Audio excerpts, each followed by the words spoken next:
சுப்பிரமணி, நான் சொல்றது எல்லாத்தையும் ஆட் பண்ணிக்கோங்க. எதுவுமே மிஸ் ஆகக்கூடாது. ஓகே சரியா? சார். இது ஜனகம்மாளோட வீட்டில் நடக்கிற ஃபங்க்ஷன். எல்லாமே பக்காவா இருக்கணும். பண்ணிடலாம் சார். குட். மசாலா எல்லாமே நம்ம கம்பெனி பிராண்டை யூஸ் பண்ணுங்க. சரிங்க சார்.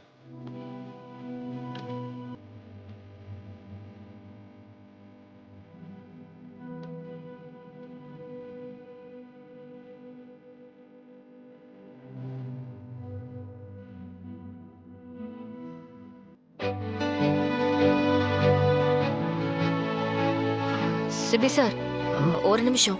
எதுக்கு சார் இவ்ளோ பெரிய மெனு? கிராண்டா பண்ணணும்ல தமிழ்.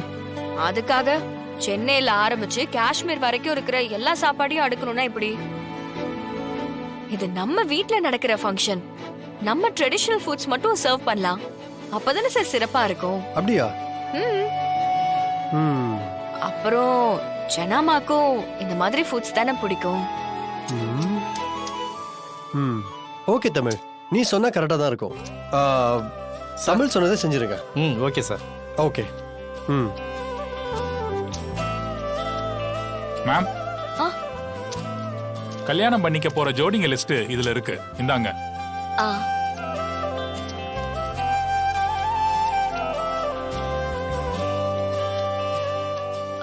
சார், இந்த ஜோடிங்க எல்லாருக்கும் ஒரு பேக்ரவுண்ட் செக்அப் பண்ணிக்கோங்க. வீட்ல இருக்கிற எல்லாருக்கும் இதுல சம்மதமா இல்ல வேற எதுவும் ப்ராப்ளம் இருக்கான்னு பாத்துக்கோங்க. ம். ஜனாமா நல்லது செய்ய போய் அது ஒரு போதும் தப்பாயிடக்கூடாது. சரிங்க மேடம். ம். வினோத், ரொம்ப முக்கியமான விஷயம், கரெக்டா இருக்கணும். சரிங்க சார். ம். தமிழ், எப்போதுமே எதுலயும் முன்னெச்சரிக்கையா இருக்க. வரப்போற பிரச்சனைய முன்கூட்டியே தெரிஞ்சுக்கிற. அது எல்லாத்தையும் கரெக்டா ஃபைண்ட் அவுட் பண்ணி முன்கூட்டியே சால்வ் பண்ணிடுற.